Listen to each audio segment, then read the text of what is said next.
53. Evangelho de Cristo segundo escreveu Marcos, capítulo de número 6, versículo de número 53.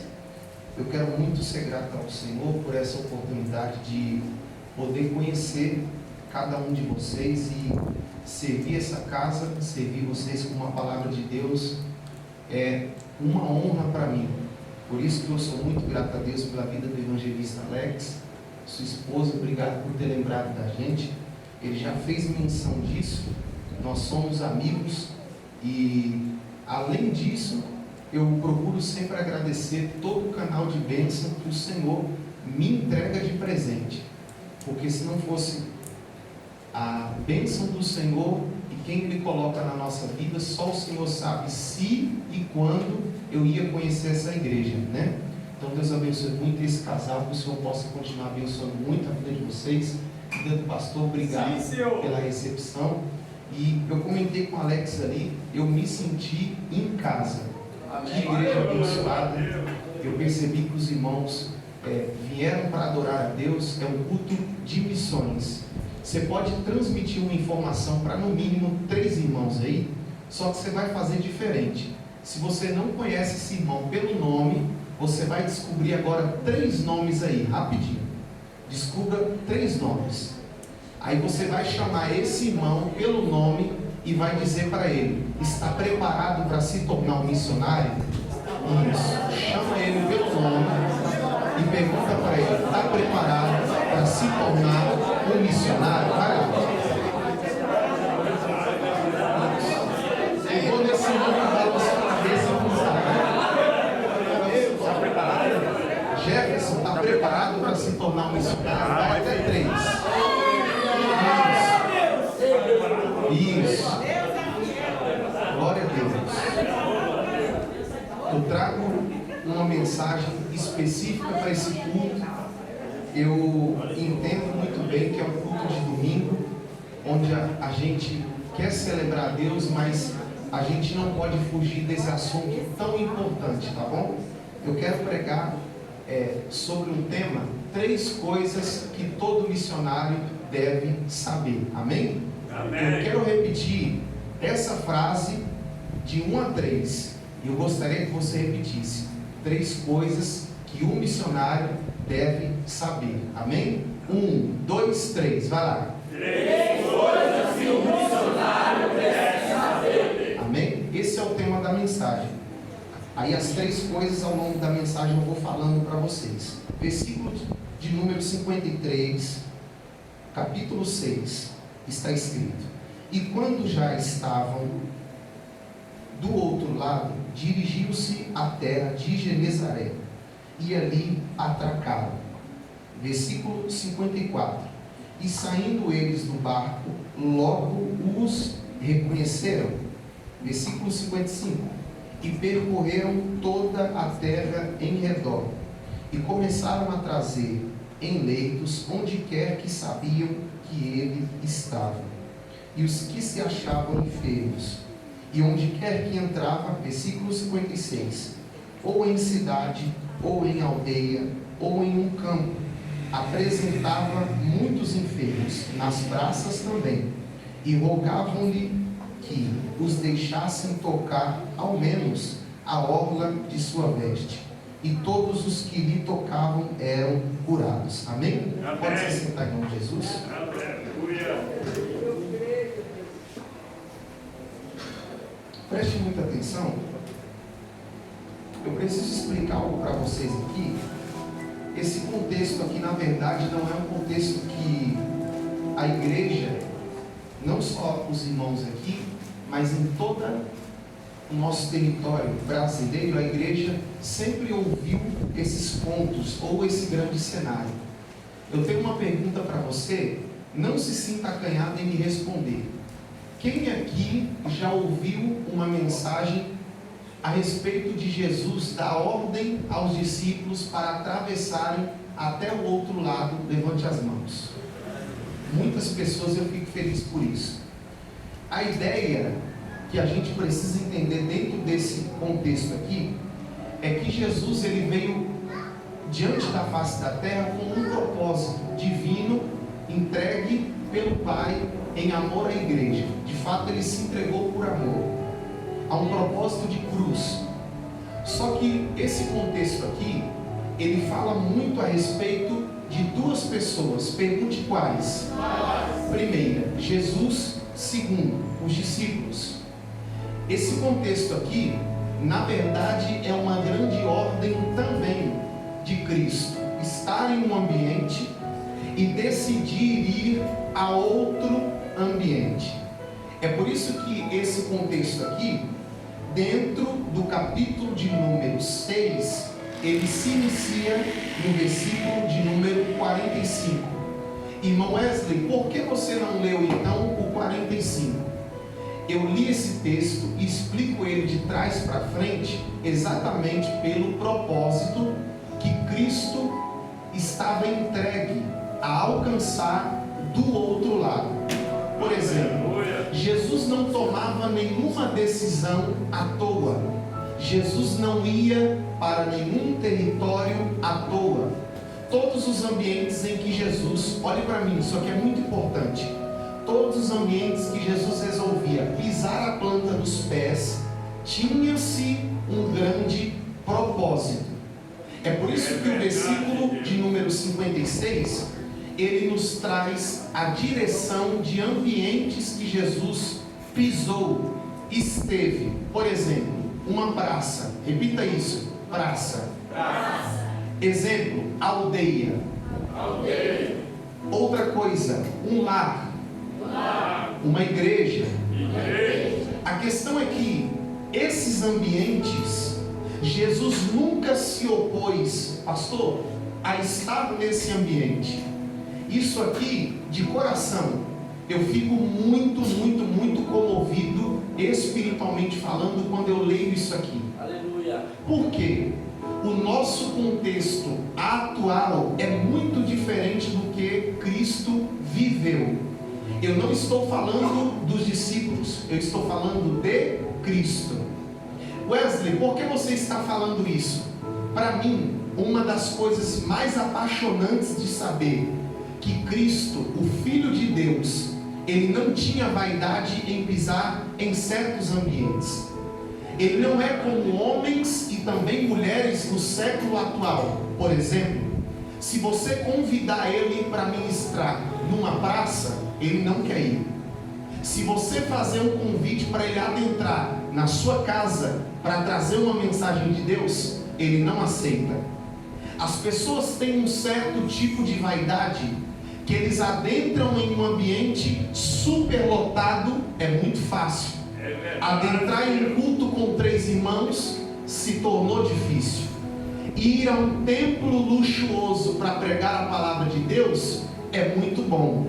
Ir a um culto simples, numa periferia, numa comunidade, ninguém quer ir mais. Vou mais além.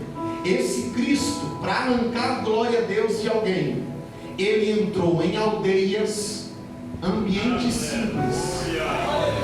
Ele adentrou em sinagogas, que era a igreja onde tinha doutores. Ele entrou dentro de lares, independente de muito ou pouco. É por isso que eu amei isso aqui, porque na verdade o segredo do ministério de Cristo nunca foi lugares, e sim o privilégio em si relacionar com alguém. Olhe para alguém e diga para ele: o segredo nunca foi lugares, e sim pessoas. Olhe para mim. É por isso que Jesus, quando ele fazia um milagre a um cego, por exemplo, ele olhava e dizia: não precisa contar a ninguém, porque ele não tinha necessidade de ser famoso e ter o seu nome ecoado em todos os lugares. Bem verdade é que os textos bíblicos, sendo preciso nos evangelhos, diz: e corria-se o teu nome. O nome de Cristo era corrido, era anunciado, mesmo sem ele pedir, por aquilo que ele era, não por aquilo que ele desejava. A questão é que a nossa geração, ela se preocupa muito por lugares e se esquece de relacionar-se com pessoas. A primeira questão que eu preciso trabalhar dentro desse culto é que quem foca em lugares ele perde relacionamento com pessoas. Mas quem se preocupa com pessoas, Deus sempre coloca em lugares. Levante a tua mão direita no céu, bata na mão de alguém e diga para ele: se você se preocupar pelo valor de uma alma, não vai faltar lugares para você. Agora, para chacoalhar o bairro, diga para ele: mas se você se preocupar com lugares, vai faltar pessoas a querer te ouvir. Alguém recebe essa palavra? Escute isso. É por isso que aqui eu enxergo o propósito. Jesus, ele não andava em ambiente à toa, ele não viajava à toa, não entrava na casa de ninguém à toa, não entrava num culto à toa, sempre tinha propósito. Coloque a mão no seu coração e diga isso: a partir de hoje, todos os lugares que Deus me levar, eu vou saber que eu cheguei lá por um propósito. É cuidar de alguém, é abraçar alguém, é salvar alguém. Obrigado, Espírito Santo.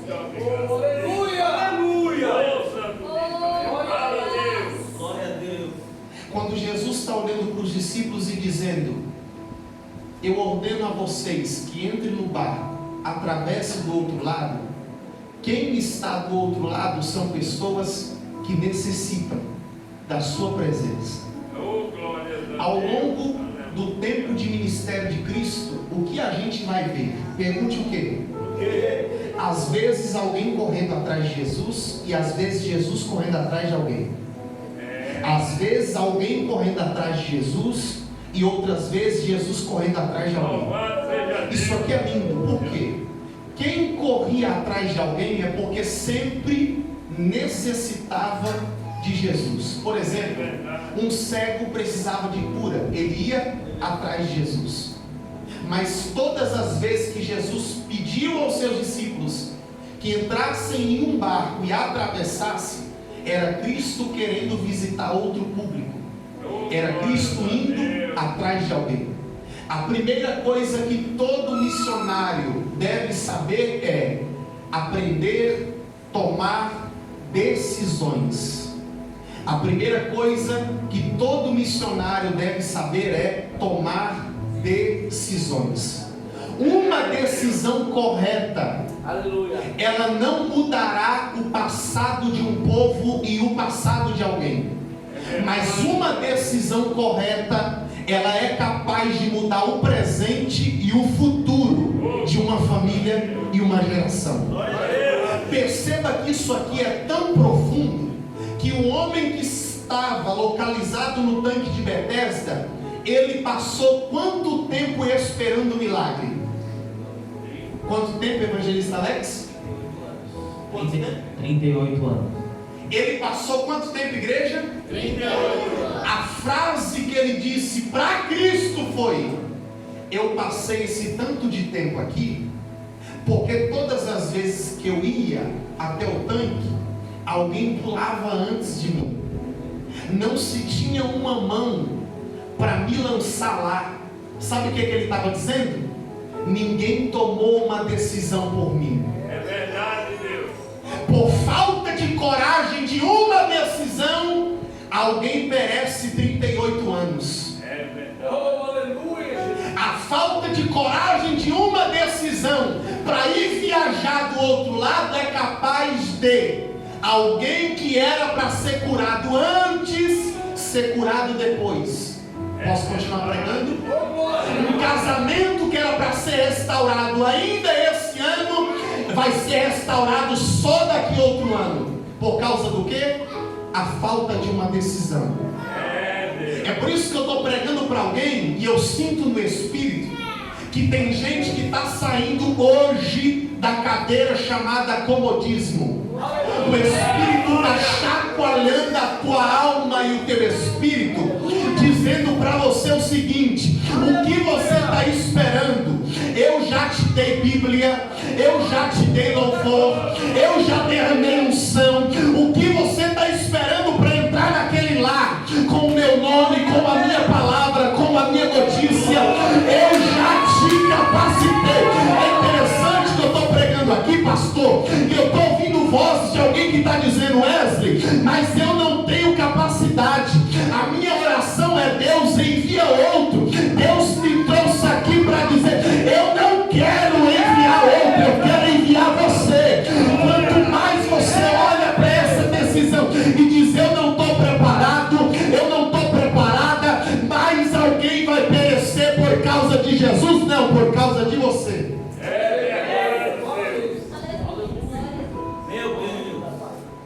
Segure na mão de alguém e diga para ele assim: se você começar a acelerar os passos, muita coisa vai acontecer. Diga para ele: mas se você decidir continuar como o louvor que os varões cantaram, de braços cruzados, aquela casa, aquele ambiente vai continuar da mesma maneira. Agora eu quero ver quem tem aqui lábios para celebrar o Cordeiro de Deus com glória e aleluia agora. Eu vim pregar para alguém que às vezes nesse culto entrou com os braços assim. Só que antes de bater o horário de término do culto, você vai terminar assim.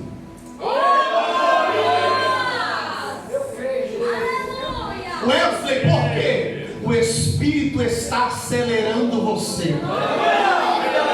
Eu não sei se alguém está entendendo, só que eu estou vendo malas nessa igreja. Eu estou vendo alguém embrulhando malas. Eu estou vendo uma viagem sendo posta. Eu estou vendo alguém entrando no ônibus. Eu estou entendendo, Jesus. Eu estou vendo alguém indo lá para o outro lado, e através da tua oração, através do teu pé, Deus vai fazer uma grande mudança naquela casa. Levante as mãos. Ele está colocando fogo nos pés de alguém. Ele está colocando coragem na mente.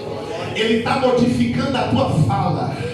Wesley, mas eu tenho vergonha, eu não sei o que fazer. Olha o que o Espírito está fazendo em você agora. Olha a coragem que está descendo do céu. Olha ele lembrando aonde é para você ir. Quanto mais tempo você demorar de entrar naquele ambiente, mais tempo alguém vai deixar de ser resgatado por Deus. O Espírito está movendo alguém aqui hoje. Obrigado, Espírito Santo. Glória a Deus, aleluia. Escute isso. Eles atravessaram, eles responderam sim ao chamado de Cristo. Só que a segunda coisa que todo missionário precisa saber é: as dificuldades estarão na sua frente. É verdade. A decisão que os discípulos tomaram foi certa ou foi errada? A igreja está aqui? A decisão foi certa ou está errada? Para toda a igreja tirar nota 10, eu vou explicar. Do outro lado tem endemoniados. Do outro lado tem gente paralítico. Tem gente encamado. Tem gente com a saúde afetada. Do outro lado tem pessoas necessitadas de um milagre. Quando eles recebem um convite, eles têm a opção: sim, eu atravesso, eu vou beira-mar, eu vou lutar contra vento, eu vou lutar contra a tempestade, mas no final vai valer a pena. Ou eu fico aqui no meu comodismo, eu fico fazendo a obra onde dá, onde é confortável, aonde o barco não balança, aonde não tem perigo de afundar, eu fico aqui. Sabe o que eles fizeram? Não. Eu prefiro entrar em zona que vai quebrar o meu conforto, mas eu vou ser usado por Deus para alcançar alguém, do que ficar só parado e ver coisas normais acontecerem. Só que a questão questão é, e agora é a pergunta: a decisão foi certa ou não? Mas por que a decisão certa, logo após, veio uma dificuldade? Perceba que nem toda decisão certa, por trás dela tem facilidades. Tem pessoas que antes mesmo de tomar a decisão, as coisas estavam, na paz. Depois de você tentar se levantar na oração, se levantar no jejum, querer se transportar, mudar de ambiente, fazer a diferença, o vento se levanta. A tempestade começa a balançar a casa, balançar a igreja, balançar o ministério. Só que Jesus, ele traz aqui uma mensagem, e é um princípio. Toda decisão correta, às vezes sim, tem dificuldades, mas a decisão correta, ela está diante de um princípio aqui. Quem quer saber diz amém. Amém. Quando os discípulos decidem atravessar, o vento se levanta. Prova bíblica, versículo 48 do capítulo 6.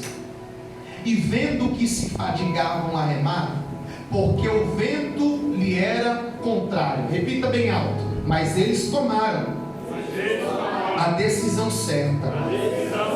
Olhe para mim. Quem disse que por uma decisão certa o vento ele para de se levantar? Eu creio, Deus. Quem falou para você que aceitar a Cristo, se batizar, ser batizado no Espírito, dizimar, ofertar, ser participante da congregação, as coisas iriam se tornarem um mar de rosa? Nem sempre é assim. E quem pregou esse evangelho mentiroso para você, em nome de Jesus, seja liberto de palavras mentirosas, porque o evangelho de Cristo sim tem espinhos, mas no meio do espinho, o versículo inicia dizendo: e vendo que se fadigava. Ele vê o espinho, ele vê o vento, ele vê como você está. É por isso que eu estou pregando para alguém que quando você pensar em desistir, em parar pela situação estiver difícil, ele vai mostrar que ele está vendo tudo. Ele vai pegar nas suas mãos junto com o remo. E quando você pensar que o barco vai parar, tua casa vai parar, você vai desistir, é aí que ele vai estar dentro do barco junto com você, fazendo as coisas voltarem em movimento novamente. Olha o que Jesus vai fazer. Quando ele está vendo tudo isso, a Bíblia diz que ele sai do monte, ele se aproxima andando por cima das águas.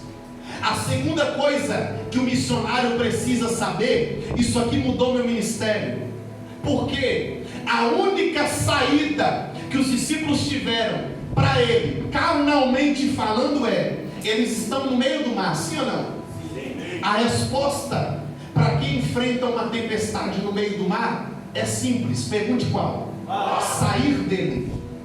Mas me mostra na Bíblia os discípulos indo para esse recurso. Eles não decidem sair do mar. Pelo contrário, mesmo em dificuldade, eles permanecem. A resposta de quem está no meio do mar em tempestade é sair dele. Mas a terceira coisa, e eu finalizo, que todo missionário precisa saber é: o propósito é maior do que a dificuldade. O propósito é maior do que a dificuldade. Eu não sei se você consegue entender a dimensão disso. Glória a Deus! Mas se eu tivesse, Alex, dentro desse barco, eu pensaria em voltar sim. Eu lembraria que na terra eu não estava correndo perigo de vida. Como pregador do Evangelho, às vezes dói permanecer. Às vezes machuca pisar no campo de guerra. Às vezes não é tão fácil pastorear como todo mundo imagina. Não é fácil tomar a decisão de ser um esposo, uma esposa. Não é fácil decidir ser obreiro. Não é fácil correr atrás da nossa família, querer a salvação. Mas o que o Espírito pediu para mim pregar nessa noite é: quem abraça o propósito passa por cima de toda dificuldade. Eu não vim pregar mentiras nessa noite. Eu não vim enganar o povo de Deus. Eu não vim enganar aqui a Assembleia de Deus a Debras. Não. Eu vim pregar uma grande verdade, que sim, após decisões certas temos dificuldades, mas o propósito ele sempre vai ser maior do que a dificuldade que a gente está passando. Você pode abraçar alguém que está na sua esquerda ou na sua direita. Abrace um abraço de pai, de mãe, sabe aquele abraço de amor? E diga para ele: vai valer a pena a decisão que você tomou. Diga: você não vai largar a presença de Deus tão cedo.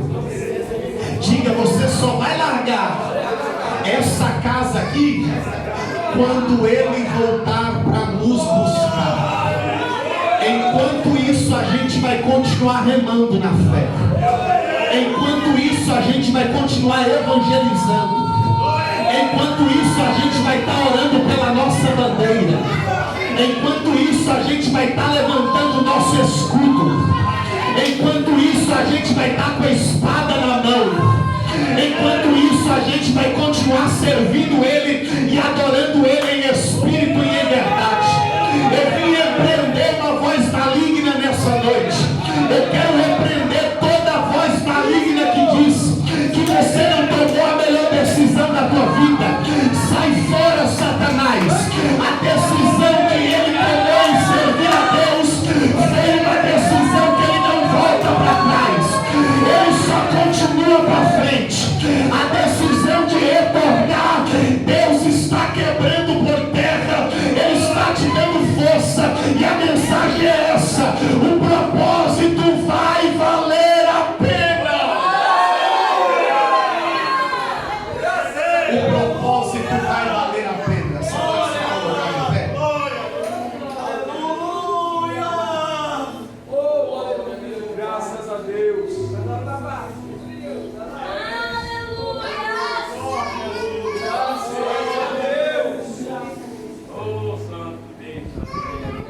Feche os seus olhos, coloque a mão no seu coração.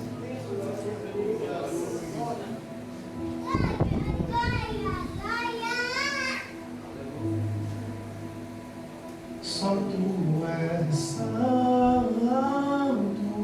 Oh, aleluia!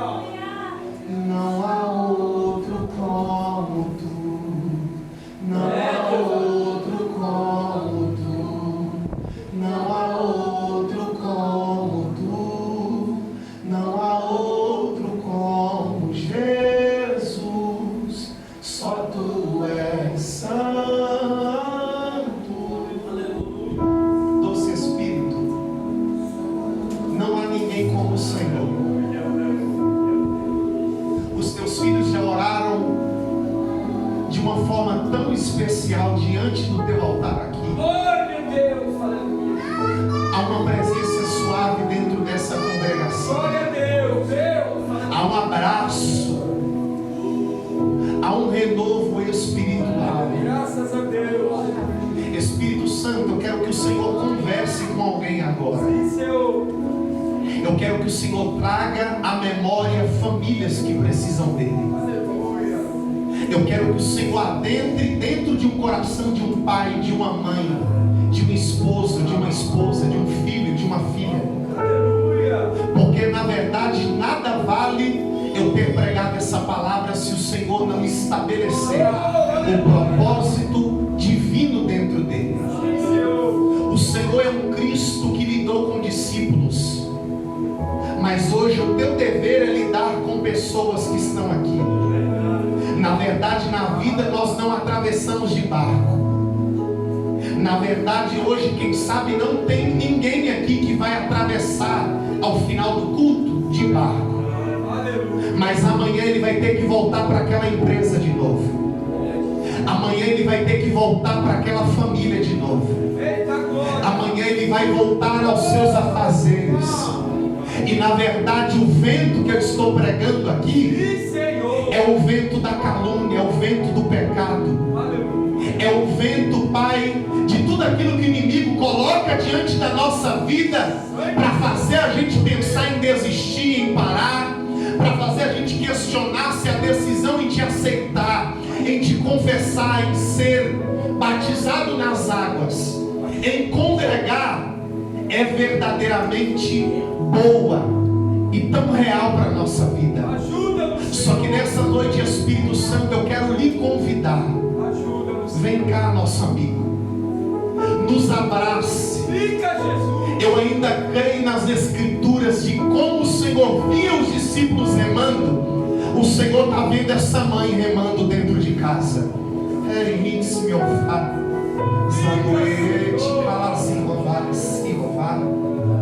O Senhor está vendo esse pai, o Senhor está vendo a luta, o Senhor está vendo esse evangelista, o Senhor está vendo esse pastor, o Senhor está vendo esse missionário, o Senhor está vendo esse diácono.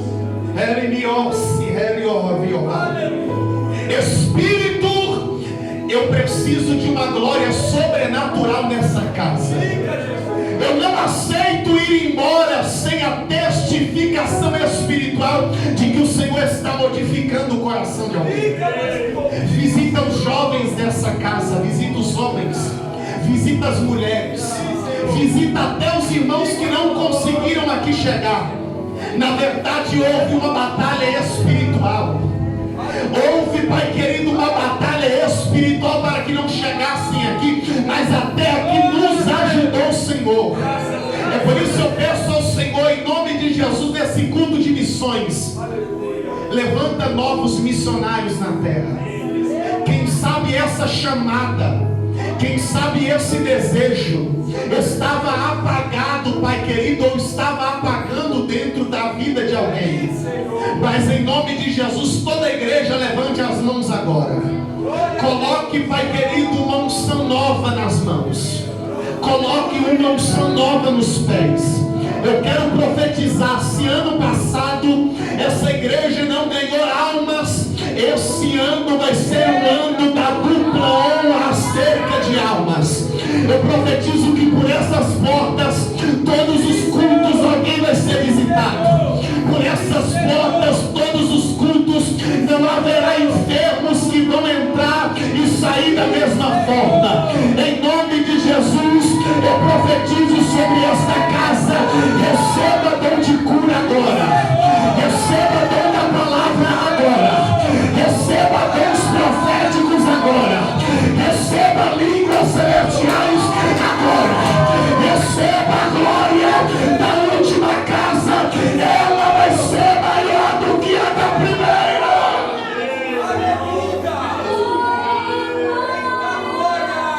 Abraça alguém, ou da tua esquerda ou da tua direita, e diga para ele: seja cheio do Espírito Santo de Deus. Diga para ele: Deus conta com você para uma grande obra.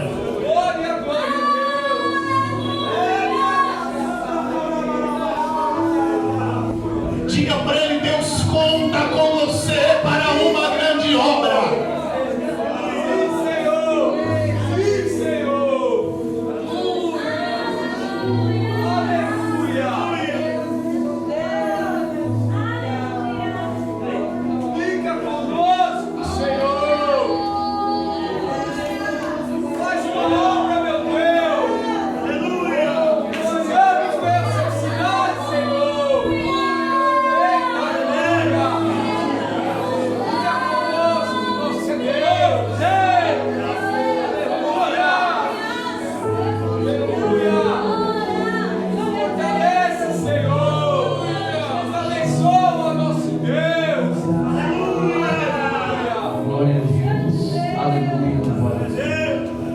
Louvado seja Deus. Pode sentar um minutinho, irmãos. Louvado seja Deus.